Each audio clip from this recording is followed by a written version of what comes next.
Okay, back on this 2005 Jeep LJ. Last time I was working on it, I noticed a vacuum leak. I had the engine running and could hear the whistling sound. I used a little bit of carb cleaner or carbon choke cleaner spray, sprayed in the area of the base of this hose, which is coming off the valve cover there, PCV vent line there. And there was a noticeable change in the way the engine was running. You could hear it stumble. So there was definitely intake of that cleaner through the bottom of that tube. And it was a colder day, but you can see even now, it's not very pliable. It's pretty stiffened up. Doesn't really hold the form of the tube very well. And it just kind of moves around a lot.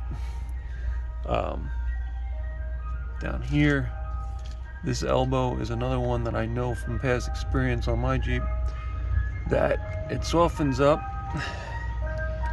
and gets mushy and cracks, and you can see somebody put a zip tie on there to try to hold it in place. So that's no good. That one's shot too. So we got the grab peg of vacuum fittings from a local auto parts store.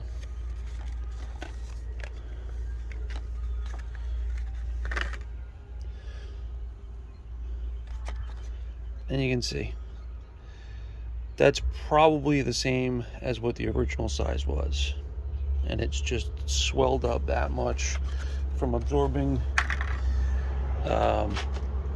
probably ethanol fuel and whatever else. So we're going to change that out. Finally getting around to posting this video, and while reviewing it I realized I missed part of what I was recording. The PCV hose going to the intake manifold, the little rubber piece at the base of that hose was actually cracked. Once I pulled that off of there, on the back side of it where you couldn't see, it was cracked. So I have now seen that crack on both LJs.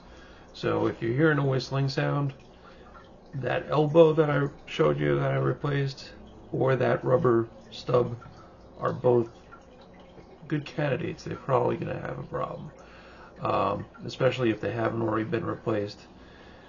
And to be honest, the elbow that I put in as a replacement also cracked almost immediately. Those aren't very high quality parts. The rubber is questionable at best.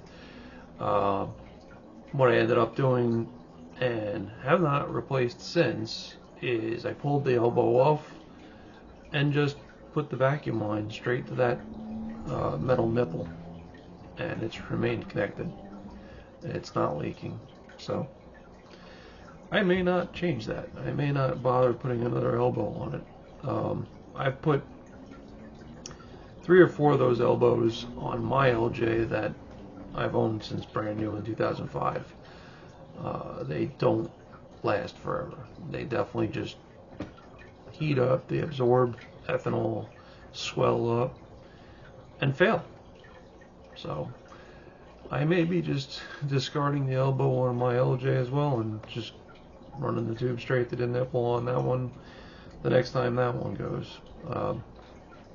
Just 2 really good places to check for vacuum problems on late model TJs and LJs at any rate. Not sure if the earlier TJs have the same setup or the same vulnerable materials. It might be worth checking and seeing if they got something better there. So I just wanted to get that info in there since I apparently lost that video. Like and subscribe if you're enjoying what you see. I've got plenty more to post up with lots more information.